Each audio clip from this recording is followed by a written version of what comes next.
은혜 받으실 하나님의 말씀은 에베소서 5장 15절로 18절에 있는 말씀입니다. 이 계시의 말씀을 읽을 때에 오늘도 우리와 함께 하시는 주님의 음성으로 들려줄 수 있기를 원합니다. 한 목소리로 낭독을 합니다.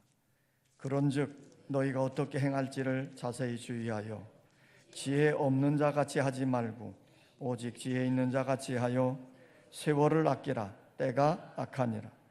그러므로 어리석은 자가 되지 말고 오직 주의 뜻이 무엇인가 이해하라. 술 취하지 말라. 이는 방탕한 것이니 오직 성령으로 충만함을 받으라. 우리가 가끔 사용하는 말 중에 도루묵이라는 말이 있습니다. 도루묵이 되어버렸다. 말짱 도루묵이다. 자, 이런 말을 가끔 들어보셨을 겁니다. 이 말의 유래가 어디에서 시작되었을까요? 이시조선 14대 임금인 선조 때 임진왜란이 일어났습니다. 왜구들이 물밀듯 밀려오니까 선조는 어쩔 수 없이 신하들을 이끌고 왕궁을 떠나 북쪽으로 피난을 갔습니다. 피난을 가다 보니 먹는 음식이 변변치를 못했던 것입니다. 그런 상황에서 선조 임금이 먹어본 적이 없는 너무나 맛있는 생선 요리를 먹게 되었습니다. 그 맛이 천하일품이었습니다. 그래서 선조는 신하들에게 물었습니다. 여봐라, 이 생선의 이름이 무엇이냐? 그러자 신하 가운데 한 사람이 대답했습니다. 예, 묵이라고 합니다. 선조는 그 대답을 듣고는 의아하게 생각한 것이에요. 그 맛에 비해서 이름이 너무나도 천했기 때문입니다. 그래서 즉석에서 이 묵이라는 생선의 이름을 은어라고 지어줬습니다. 여봐라, 이제부터 이 생선의 이름을 은어라고 불러라. 그 뒤에 임진왜란이 끝나고 선조대왕은 다시금 왕궁으로 돌아오게 되었지요. 그러던 어느 날 피난길에 있었을 때 맛있게 먹었던 은어 생각이 난 것이에요. 그래서 신하에게 은어를 반찬으로 만들어 올려라 그랬습니다. 은어가 수라상에 올라왔는데 모양은 옛날과 똑같은데 먹어보니까 맛이 예전처럼 맛이 아니 나는 거예요. 그럴 수밖에요. 피난길에 먹었던 음식이 이미 수라상에 올라있는 산의 진미로 왕의 입이 높아졌는데 이제 그 은어 맛이 나겠습니까? 그래서 선조 임금은 눈살을 찌푸리면서 이렇게 말했다는 것이에요. 여봐라, 이 생선의 이름을 도로 묵이라고 불러라. 그래서 묵이라는 이름의 생선이 은어라고 불러줬다가 다시 묵으로 돌아오게 된 것이지요. 그래서 도로 묵이 되었다. 이 말이 발음하기가 편리하도록 도루묵이 되었다, 이렇게 말하게 되어진 것이에요. 우리가 어떤 일을 진행해 나가다가 그만 중간에 일이 잘못되어져서 원래 상태로 되돌아갔을 때 도루묵이 되어져 버렸다, 말짱 도루묵이다, 이렇게 말하지 않습니까?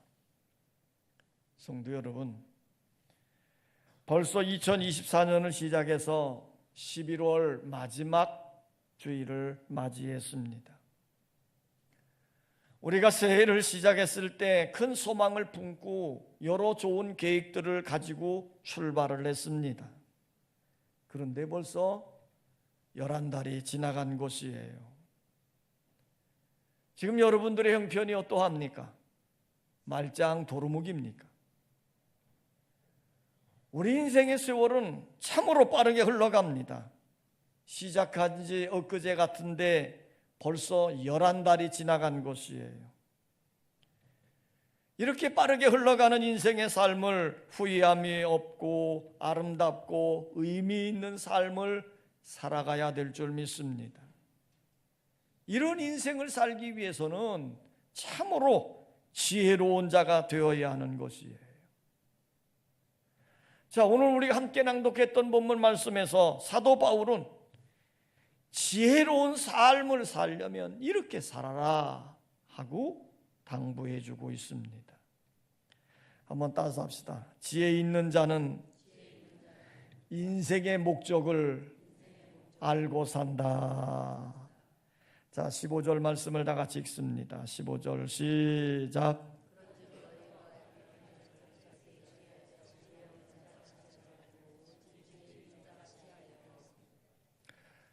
오직 지혜롭게 인생의 목적을 알고 살아가라는 것이에요.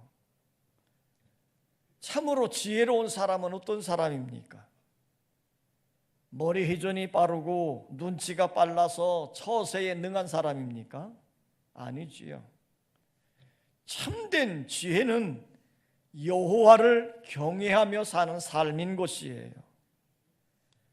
하나님을 경외하고 하나님의 말씀을 들으며 그 말씀에 순종하며 사는 사람들이 지혜로운 사람들입니다. 그러면 반대로 어리석은 사람은 어떤 사람들일까요? 시편 14편 1절에 보면 어리석은 자는 그 마음에 이르기를 하나님이 없다 하도다 그랬습니다. 하나님을 인정하지 않고 자기 멋대로 사는 사람이 어리석은 사람입니다. 그러므로 하나님을 경외하며 삶으로 지혜로운 자가 되시기를 원합니다. 나는 누구를 위하여 사는가? 하나님의 자녀된 우리들은 나를 위하여 살지 말고 하나님을 위하여 살아야 합니다. 나는 무엇 때문에 사는가? 나의 자랑을 위하여 사는 자가 아니라 하나님의 영광을 위하여 살아야 합니다. 이와 같이 분명한 인생의 목적을 가지고 사는 사람이 지혜롭게 살아가는 것입니다. 미국 동부에 보면 하버드 대학이라고 하는 세계적으로 유명한, 세계적으로 명문인 대학이 있습니다. 그 하버드 대학을 설립한 사람이 누구냐? 하버드라는 목사였습니다. 그래서 그의 이름을 따서 하버드 대학이 설립이 되었던 것이지요. 그런데 이 하버드는 목사가 되기 전에 유명한 장군이었답니다.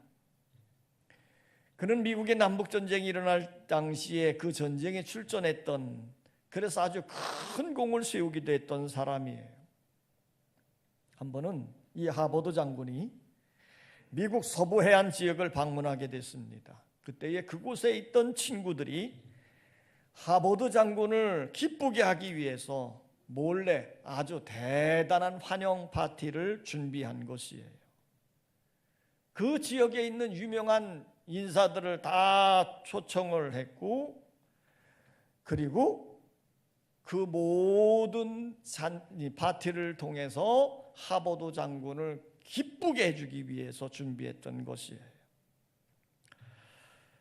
그러고 난 다음에 이 하버드 장군에게 이 파티에 대한 계획을 알려주었답니다.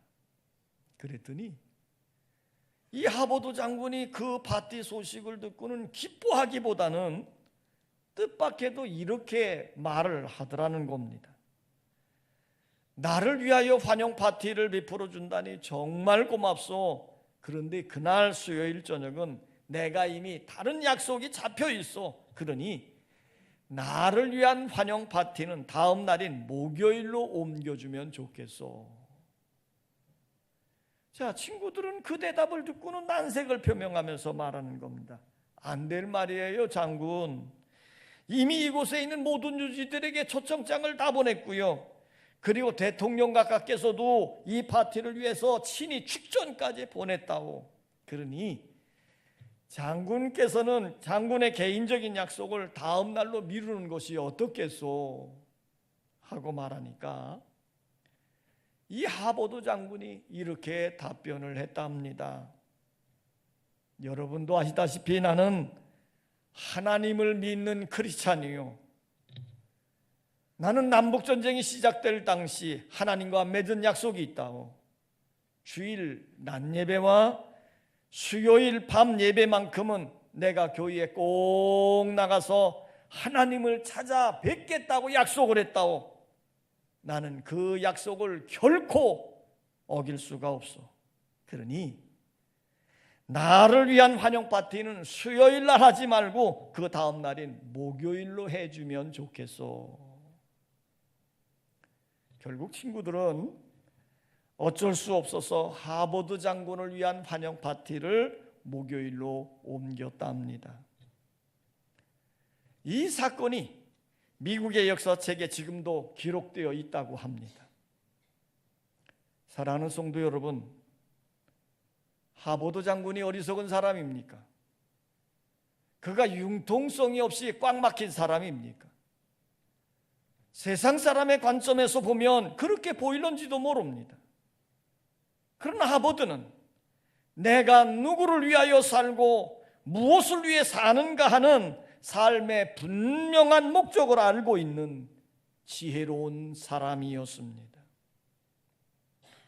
사랑하는 성도 여러분, 우리는 어떻습니까?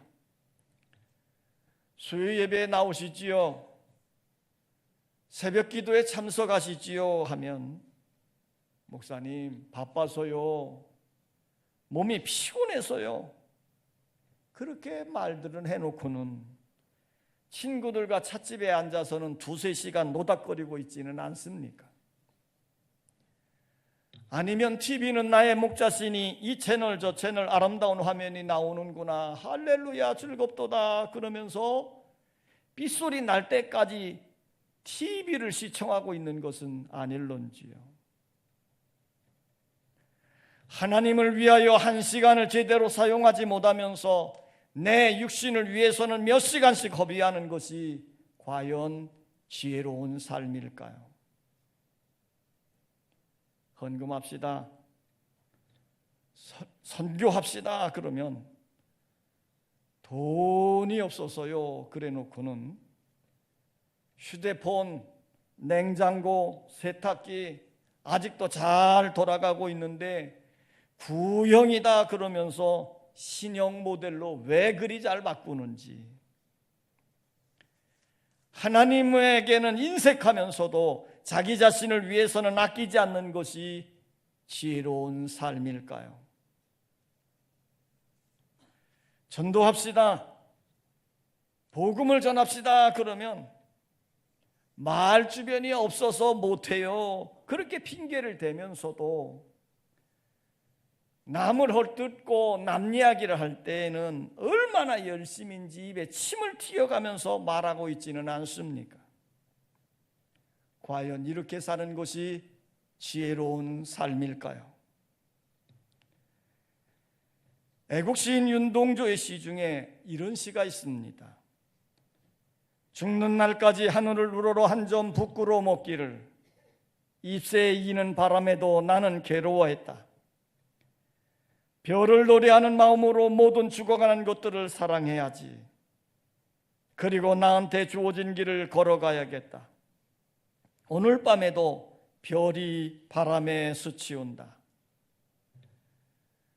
윤동조 시인의 고백처럼 죽는 날까지 하늘을 우러러 부끄러움이 없는 삶을 살아보리라 다짐했던 것처럼 참된 지혜로운 사람은 하나님 앞에서 사람 앞에서 부끄럽지 않은 삶을 살아보리라고 결심하고 사는 사람들인 것이에요. 따라서 합시다. 지혜로운 삶을 살려면 세월을 아껴야 한다. 16절 말씀입니다. 16절 시작. 우리는 세월을 아낄 줄 알아야 합니다. 돈을 아낀다는 말은 돈을 안 쓰면 됩니다. 그런데 시간을 아낀다는 말은 무슨 뜻일까요? 우리가 시간을 쓰지 않기 위해서 잠을 잘든 놀든 쉬고 있든 그래도 그 시간이 똑같이 흘러간다는 거예요. 내가 바쁘게 살든 한가하게 살든 시간은 똑같이 흘러가고 있다는 것이지요. 그러므로 시간을 아낀다는 말은 인생의 분명한 목적을 가지고 하나님 앞에 부끄러움 없이 바르게 사용해 가는 것을 의미하는 것입니다. 어떤 사람이 인생을 가리켜서 이렇게 말했습니다. 없고 없다가 없어지는 것이다. 무슨 뜻이에요? 어려서는 어떻게 해야 하는지 철이 없습니다. 청년이 되면 공부하느라 연애하느라 정신이 없지요. 장년이 되면 돈 버느라 사업하느라 시간이 없습니다. 그러다가 늙으면 형편이 없어지고 볼품이 없어지는 것이에요. 그러다가 나중에는 안개같이 없어지고 마는 것이 인생이라는 것입니다. 그러므로 썩어질 육체를 위하여 시간을 낭비하지 말고 세월을 아껴서 주님을 위해 귀하게 사용해야 될 줄 믿습니다. 초대교회의 교부였던 크리스도톰은 시간을 이렇게 지혜롭게 사용하라고 권면해 주고 있습니다. 첫째는 지나간 과거를 반성하며 살라는 것입니다. 지난날의 잘못을 되풀이하지 않기 위하여 반성함으로 고쳐서 살아야 한다는 것이지요. 두 번째는 오늘 하루를 성실하게 바르게 살라는 것입니다. 오늘을 중요하게 여겨서 성실하게 바르게 최선을 다하며 살아야 한다는 것이에요. 세 번째는 내일을 준비하며 살라는 것입니다. 하나님 앞에서 짧은 인생을 살아가는 자들에게 내일을 준비하여 사는 삶이 지혜로운 삶인 것입니다. 우리에게 주어진 인생의 시간을 잘 선용함으로 세월을 아끼는 지혜로운 자들이 되시기를 주의 이름으로 축원합니다. 따라서 합시다. 지혜로운 삶을 살려면 주님의 뜻을 이해해야 한다. 자, 17절 말씀입니다. 17절 시작.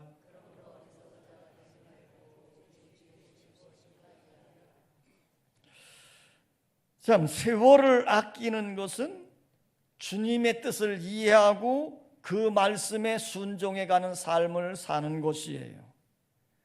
바울은 이렇게 말씀합니다.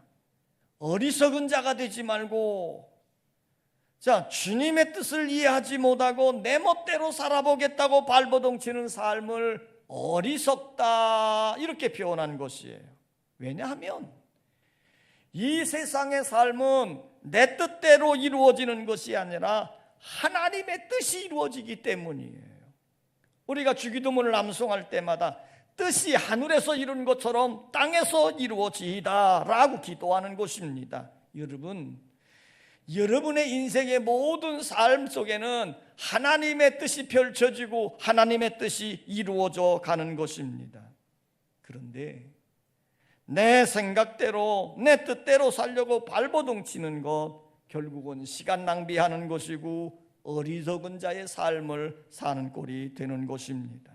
그러므로 날마다 주님의 뜻을 깨달아 그 뜻에 순종하며 사는 성도의 삶이 되시기를 원합니다. 하루는 예수님이 제자들과 함께 베다니를 방문했습니다. 이 베다니에는 예수님이 사랑했던 나사로, 마르다, 마리아가 살고 있었지요. 예수님은 이 마르다의 집을 방문해서 그곳에서 제자들에게 말씀을 가르치고 있었습니다. 이때 언니인 마르다는요, 자기 집을 방문한 예수님과 제자들, 손님들을 대접하기 위해서 열심히 음식을 준비하느라고 마음이 분주했습니다. 할 일도 많고 일손은 딸리고 마음은 분주했습니다. 그러다가 자기 동생 마리아가 자기 일을 돕지 않는 것을 보고는 불평을 하는 거예요. 더 나아가 예수님에게까지 섭섭한 마음이 드는 것이에요. 여러분, 지금 마르다는 누구를 대접하려고 음식을 준비하는 겁니까? 예수님과 그의 제자들을 대접하려고 하는 좋은 마음을 가지고 음식을 준비하고 일하는 것이에요. 그런데 자기의 주관대로 일하다 보니 정작 주인공인 예수님에게까지 섭섭한 마음이 들어가더라는 겁니다. 얼마나 잘못되었어도 잘못된 것입니까? 그런데 마리아는 달랐습니다. 조용히 예수님의 발 아래 앉아서 예수님의 말씀에만 귀를 기울이고 있는 것이에요. 왜 그랬을까요? 예수님이 그 일을 기뻐하시기 때문입니다. 그래서 마리아의 마음에는 평안이 있었고 사랑이 있었습니다. 그래서 예수님으로부터 칭찬까지 받게 된 것이에요. 마르다가 지혜로운 삶을 사는 것이 아니고 마리아가 지혜로운 삶을 살고 있는 것입니다. 우리는 날마다 주님의 뜻이 무엇인지 분별하고 그 뜻에 순종하며 살아가야 될 줄 믿습니다. 바울은 로마서 12장 2절에서 너희는 이 세대를 본받지 말고 오직 마음을 새롭게 함으로 변화를 받아 하나님의 선하시고 기뻐하시고 온전하신 뜻이 무엇인지 분별하도록 하라 그랬습니다. 날마다 하나님께 집중하고 하나님의 뜻을 분별하며 하나님의 뜻에 순종해야 하겠습니다. 적극적 사고방식으로 유명한 노만 빈센트 빌 목사님의 이야기입니다. 이분은 긍정적이고 적극적인 사고방식의 주창자이고 설교를 아주 잘하기로 소문이 난 목사님이셨습니다. 한 번은 이 빈센트 빌 목사님에게 후두염이 걸린 거예요. 그래서 자기가 잘 알고 있는 친구 의사를 찾아가서 진찰을 받았는데 의사가 뜻밖에도 이렇게 묻는 겁니다. 목사님, 무슨 걱정되는 일이라도 있습니까? 그때 솔직하게 빈센트 빌 목사님이 답변을 했어요. 목사가 무슨 다른 걱정이 있겠습니까? 그저 나의 마음속에는 늘 설교 준비에 대한 걱정으로 가득 차 있습니다. 다음 주일이면 무슨 말씀을 성도들에게 전해야 할까? 또 신방 가서 무슨 말씀으로 위로해 줄까? 늘 이런 걱정이 내 마음에서 떠나지 않고 있답니다. 그랬더니 친구 의사가 이런 말을 하더라는 거예요. 목사님이 가진 문제에 집착하지 말고 하나님께만 집착하십시오. 이것이 우리의 신앙 아닙니까? 문제의 마음을 빼앗기지 말고 그 시간에 하나님께 마음을 드리고 하나님을 생각하라는 것이지요. 성도 여러분, 여러분에게 어떤 문제가 생겼습니까? 그 문제만 생각하고 그 문제에만 집중하다 보면 오히려 그 문제에 빠져서 더욱 허우적거리게 되는 것이에요. 그러므로 문제 해결자, 문제 너머에서 역사하시는 하나님을 바라보시기 바랍니다. 그러면 전능한 하나님께서 하나님의 능력으로 그 문제를 해결해 주시고 승리하게 하시는 것이에요. 빈센트 필 목사님은 그 일 후에 깊은 깨달음이 왔답니다. 그래서 그 말이 그의 좌우명이 되었다는 것이에요. 문제의 마음을 빼앗기지 말고 하나님께만 마음을 집중하자. 그러면 전능한 하나님이 능력의 손으로 우리의 모든 문제를 해결해 주실 줄 믿습니다. 이러할 때 하나님은 보너스까지 주시는 겁니다. 그것은 마음의 평안과 기쁨입니다. 그래서 우리는 모든 문제를 하나님께 맡기고 기도하면 여러분의 마음이 평화로워지는 것이에요. 따라서 합시다. 지혜로운 삶을 살려면 성령으로 충만해야 한다. 18절 말씀입니다. 18절 시작.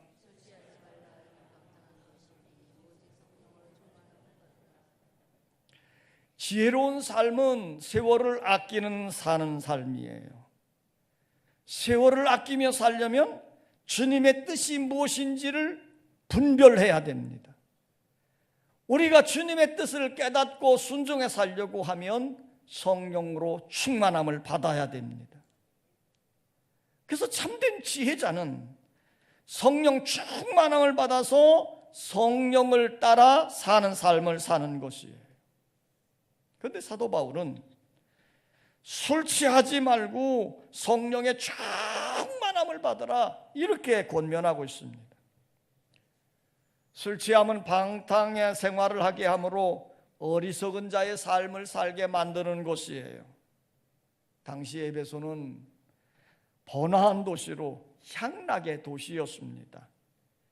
향락의 도시에는 항상 술이 많이 있고 술 취함으로 비틀거리는 사람이 많이 있었는데 오히려 이것을 자랑으로 여기기도 했답니다.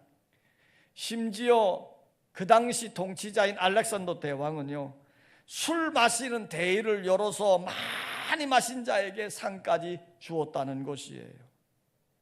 술 취함은 방탕함의 표상이요 어리석은 자의 삶의 모습인 것입니다. 어떤 책을 보니까 술 취한 사람에게는 3단계의 과정이 있다는 거예요. 첫째 단계는 여우의 단계랍니다. 술 취하면 여우처럼 눈꼬리가 올라가고 말이 많아지고 사람이 간사해진답니다. 두 번째 단계는요, 늑대의 단계라는 거예요. 좀 더 취하게 되면 늑대처럼 사나워지고 싸움도 잘하고 폭력을 휘두르게 되고 자신을 주체하지 못한다는 거예요. 세 번째 단계는 거기서 조금 더 취하게 되면 돼지의 단계에 오르게 된답니다. 더 취하게 되면 어떻게 돼요? 돼지처럼 아무 데서나 뒹굴고 토하고 오줌을 싸고 추한 행동을 서슴지 않고 행하게 된다는 거지요. 그러므로 사람이 술로 채워지면 알코올 중독자가 될 뿐만 아니라 방탕한 삶을 살게 되는 것이에요. 그래서 바울은 당부합니다. 술 취하지 말고 오직 성령으로 충만해져라. 하나님의 성령으로 충만해지면 성령의 사람이 되고 은혜로운 삶을 살게 되기 때문이에요. 부활하신 예수님도 제자들을 만날 때마다 성령을 받으라, 성령을 받으라 그렇게 명령한 것입니다. 성령 충만받아야 지혜로운 삶을 살 수 있습니다. 성령 충만받아야 주님의 뜻을 알 수 있습니다. 성령 충만받아야 세월을 아끼며 살 수 있습니다.